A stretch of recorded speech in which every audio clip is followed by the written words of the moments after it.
Hello and welcome to Circus of Horror. I'm your host, Rainbow the Clown.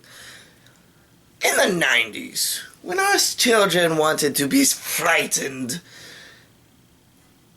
we turned to the pages of Goosebumps. From killer dummies to cameras that kill you to phantoms of the auditorium and even scarecrows that walk at midnight, R.L. Stine had something for everyone, including all you comic book and superhero nerds out there, which today I bring to you Attack of the Mutant. The show version of this book gives us Adam West has the galloping gazelle, a boy named Skipper, and a mutant who escapes the pages of his own comic. Or does he? So sit back and enjoy Attack of the Mutant. Our two-parter begins with a voiceover by the epic Adam West going over comic book panels, and we meet our main character, Skipper, who is a little fat boy and is obsessed with comic books with an overstressed-out father who hates his son's obsession of comics. Fuck you, man. Obsessioning over comics is awesome. At school the next day, Skipper is talking to his friend Wilson about the comic, but his friend shows no interest in them whatsoever. We watch as a masked hand peers at them from a bush.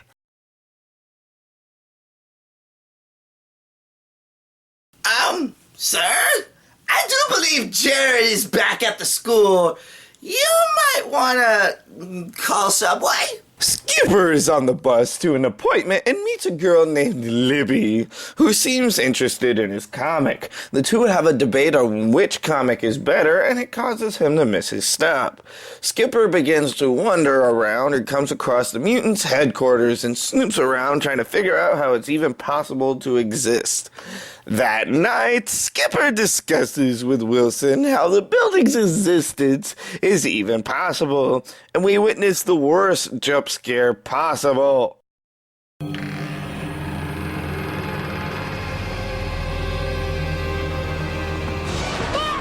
Caught you.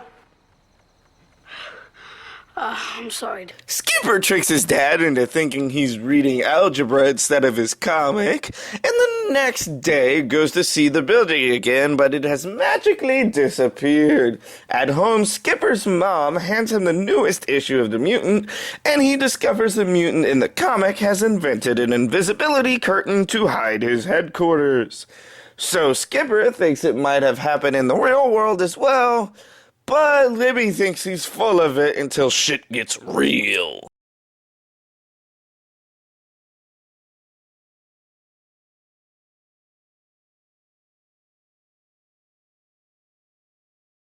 See, Libby, that's why you never go yapping about stuff you don't understand, especially in the world of Goosebumps. Inside the building, Skipper is shot with a beam of some kind, and we watch the kids describe their surroundings in front of green screen as they make their way into a colorful elevator that sends them down instead of up.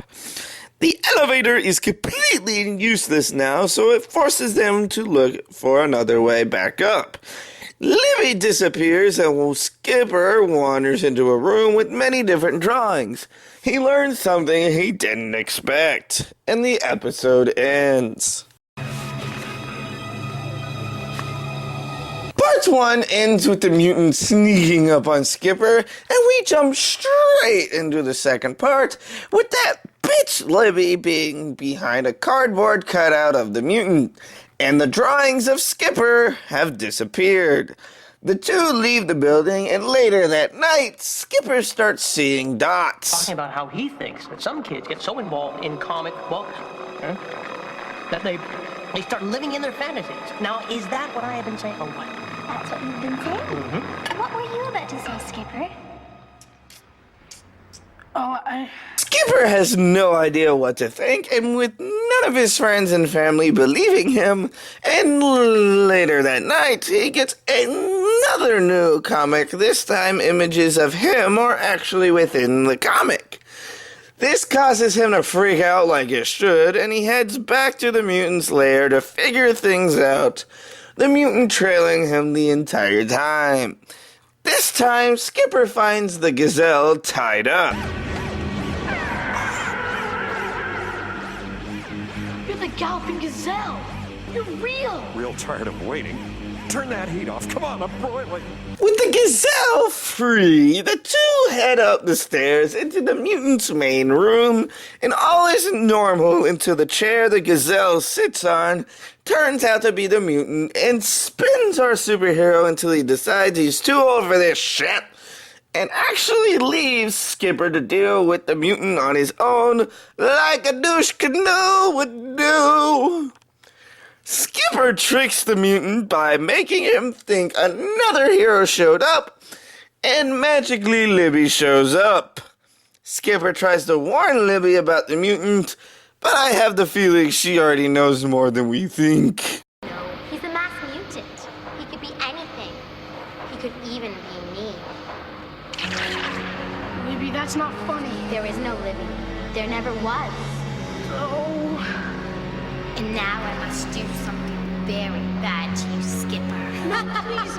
I'll just leave and take a bus home. And I won't tell anybody. Honest. Can let you leave.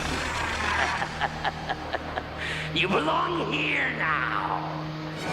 See, because of Goosebumps and Sabrina the Teenage Witch, I have learned never, ever trust someone whose name is Libby. The mutant tortures poor Skipper, and we learn that Skipper himself has become a comic book character since he was hit with a ray in part 1. The mutant decides it's time to kill Skipper, but our main character just turns things against our villain, as Skipper claims he is actually Elastic Boy, and tricks the mutant into becoming a liquid, which defeats our villain since his powers can only allow him to become a solid. Don't mind me asking. Why sulfuric acid? That's the only way you can destroy my elastic body. Oops. Guess I shouldn't have said that. Too late! Say goodbye, Elastic Boy. Aha!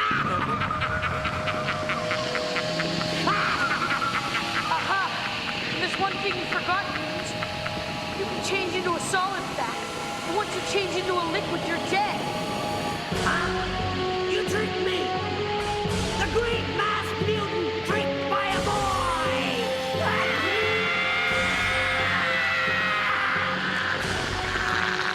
Our episode ends with Skipper acting down in the dumps, his mom noticing ink on his hand as she tries to rub it off.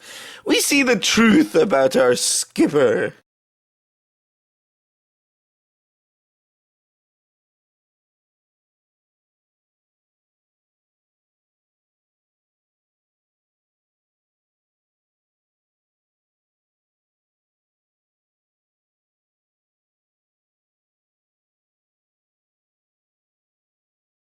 So there you have it. 2015 Circus of Horror is closing its curtains. I hope you enjoyed this month of circusy fun. From the Joker stopping by to mutants. This month is full of laughs. I will see you again next year.